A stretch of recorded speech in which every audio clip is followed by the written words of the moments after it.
book from the Bible. And some of them are real small. In fact, there's one that's only half a page. There's one book in the Bible, half a page. It's as small as probably Surah Al-A'la. You know Surah Al-A'la? It's smaller than that. Nobody memorized it. Not even in English. One time I had one person stand up and he was going to try to recite that particular page. And when he started, I said, wait a minute, excuse me, that sounded like English. He said it was. I said, oh, well, you see what I meant, the original book. And then he said what we all know. But it doesn't exist anymore.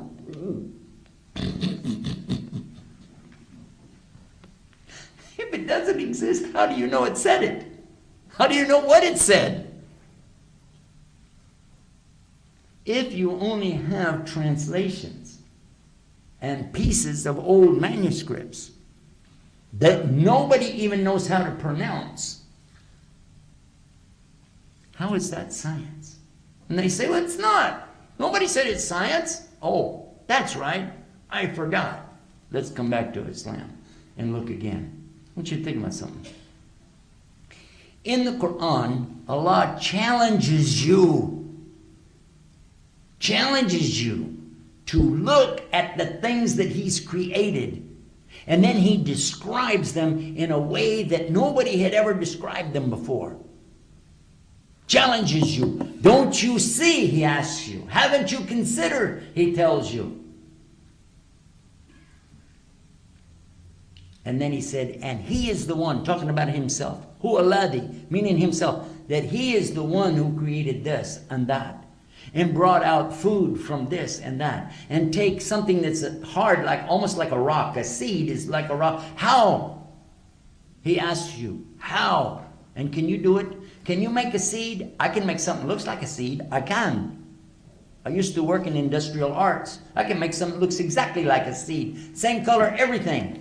But you can put it in the ground until doomsday and it's never going to change into anything else, is it? Here's another one for you. Take a seed, okay, and you hold it in your hand and look at it and tell me which way is up or down with the seed. Tell me. And you don't know and I don't know. So here's a question for you. It doesn't matter how you put the seed in the ground, does it? It always knows that this is up and this is down. The roots don't come this way and the tree goes that way, do they? Never. In the history of trees did such a stupid thing ever happen. It can't. So how is it these seeds always wound up exactly the right way? And they'll tell you, no, we know under their microscope that actually, that when it starts out, that even if it comes out this end, it'll turn and it'll come up. How does it know how to do that? How? Excuse me. And then they came out with this idea of, well, the soil is warmer on the top, and when the sun is out, so because it knows it needs the sun, so it goes in, it starts coming. They use the phrase, because it knows it needs the sun. Where did it get knowledge from? Tell me, how did it know it needed heat? Tell me, I didn't mean no. I mean, it was a reaction. From what? And by the way, next time you get a chance, take a seed, a good-sized seed, because you're going to have to work with it now, and take a knife and cut it open and look inside. Look in there and see, is there a small tree inside of there? Is it? No. So how does it know to become a tree?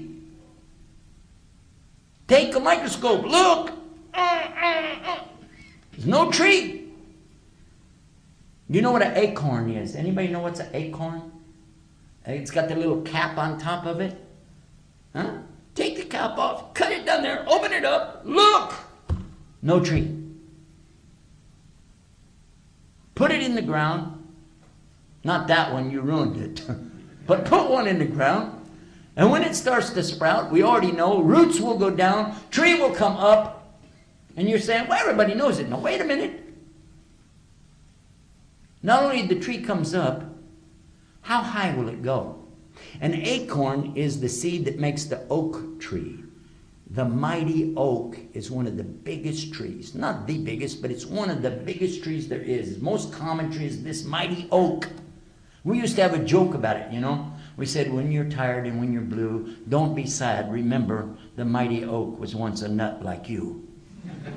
But anyway, I saw some of you have fallen asleep, so that's when I throw a stupid joke in there.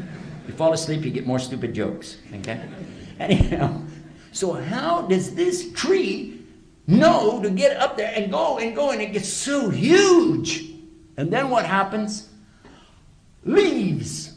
Wow. And then what else happens? More acorns. How many? One? Because after all, you only put one in there. How many will come every year? Tens of thousands of them. They'll be all over your yard, all over your car. They're everywhere. You can't get rid of them. You're like, get those things out of here. Wait a minute. Hold on a second.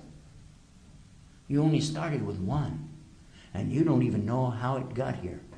You don't know how it works. And you want to tell me you're a scientist.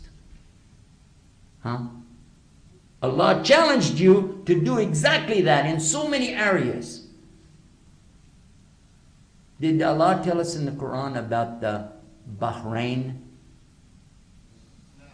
Huh? I chose that because we're in Bahrain. It means sea. Bahr is, and Bahrain is two seas. It's where two seas come together. Yes? That's how this place got its name. And Allah tells you there's a place, and He's telling you to consider this. He's the one who made the two seas that come together, but they don't mix. They don't mix. They come together, but they don't mix. And there's two places on earth where there's phenomenal evidence about this subject. One is off the coast of South Africa. That one you can fly over and look at it. You see two seas come together there, and it's just like somebody drew a line just like that. They won't mix. The other one is where the Mediterranean goes out into the Atlantic Ocean. And what's amazing, you've heard of Jacques Cousteau? You heard about him? Yeah. Some people said he became Muslim. That's not true. But what is true, that he said he found an amazing thing. He wanted to make one of his shows about it. He's in the water all the time. This guy lives in the water more than a frog. He knows there's lots of stuff. But he discovered something, and he started outlining this and thinking about it. And where the Mediterranean goes into the Atlantic, there's this shape of the water actually coming like this, inside of the other one, and they don't mix. Two different temperatures. Two different densities, two different levels of salinity. I like that word. You didn't know what I meant, right? Salt water.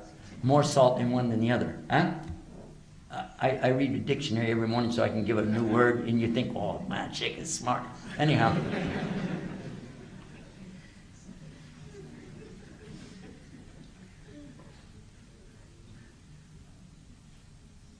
Check this out.